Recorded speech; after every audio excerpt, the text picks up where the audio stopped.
Dumarami na ang mga turistang dumarating sa Boracay para roon salubungin ang 2026. Sa Katiklan Jetty Port, mahigpit na ang seguridad.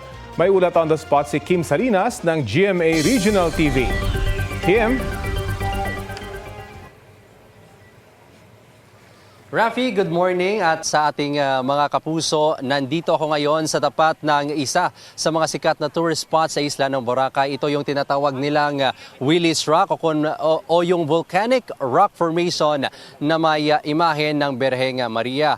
Rafi, kung kaninang madaling araw ay paunti-unti pa lang yung mga turista, ngayon ay dagsana yung mga bisita papunta dito sa isla ng Boracay sa pagsalubong ng bagong taon mamaya. Sa entrance pa lang ng Katiklan Jetty Port, mahigpit ng sinusuri ang mga bagahe at maleta ng inbound passengers. Baka sa mga mukha ng mga turista ang excitement kasama ang kanilang mga pamilya at kaibigan. Kung ang ilan ay gustong ma-experience ang New Year salubong sa Boracay for the first time, meron ibang ilang beses nang nag-celebrate ng bagong taon sa isla. Ito daw ay dahil the best at one-of-a-kind ang fireworks display kung ikukumpara sa ibang tourist spots sa bansa.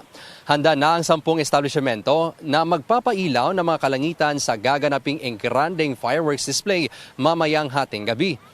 Bukod dito, may beach parties din at iba't ibang night activities na pwedeng ma-enjoy sa isla.